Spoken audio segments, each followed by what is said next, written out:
Do you know the best thing that you can do to save our country? There's a lot of things that you can do, but one thing that people do not consider is praying to the guardian angel of the United States. Did you even know that we had one? Now, in our tradition, this has been held by various mystics and saints who have seen this. Blessed Anne Catherine Emmerich would often talk about seeing a guardian angel of a particular church, a city, a country, a state, in different levels, along with us having an individual one. This one writer, Dionysius, who was this early church mystic, would begin talking about how the angels were arranged and what they would do, because if there's millions and billions of angels, they're obviously doing something along with worshiping God. We even see this in the apparitions to Our Lady of Fatima, where it speaks about the guardian angel of Portugal. In that particular case, he's also called the angel of peace.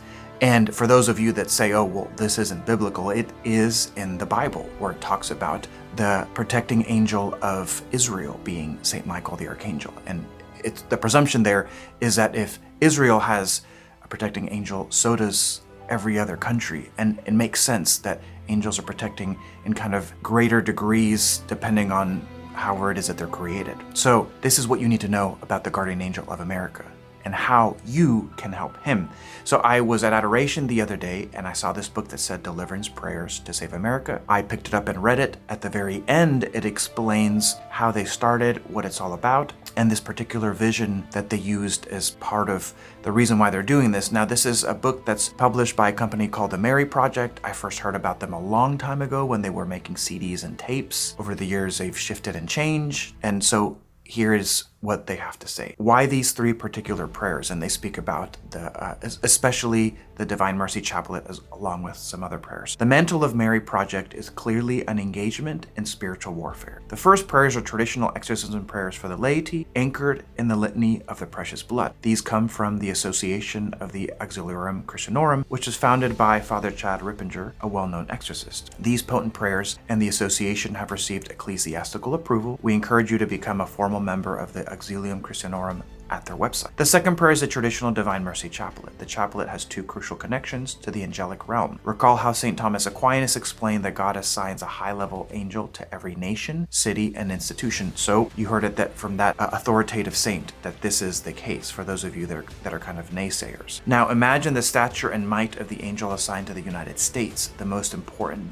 nation in modern history. This intrepid angel is real, and he has many legions of the heavenly host assigned him. The guardian angel of America recently made a striking visitation to a man in California named Vince Segala. It is featured in our book, The Warning, which has received an imprimatur from Archbishop Ramon Arguelles. Here is an excerpt. I was asleep in bed with my wife. Suddenly I awoke. At the entrance to our bathroom, adjoined to our room, was an enormous man. He was praying on both knees with his head lowered and his hands pressed together under his chin. Our vaulted ceilings are about 13 feet tall. Even so, the back of his head was grazing the ceiling, so the size of this creature when standing would have been at least 25 feet tall. His white ankle-length garment also glimmered with gold, and a solid gold-colored sash was wrapped around his waist. His hair was a color in between blonde and light brown, and his feet, also very large, but in proportion with the rest of his body, were strapped in brownish bronze woven sandals. I could plainly see a cut or bruise on his upper left cheek, and while his garment was beautiful, it was soiled and discolored from what appeared to be wounds underneath the fabric. He looked extremely sad and very tired. I was startled, to say the least, not only by his presence in my room, but by the sheer size. I jumped out of bed and quickly reached in my nightstand drawer to grab a firearm I keep in my room for protection. No sooner did I point the weapon in the creature's direction when he turned his head and looked at me, saying, "Please don't do that." At these words, a great calm came over me.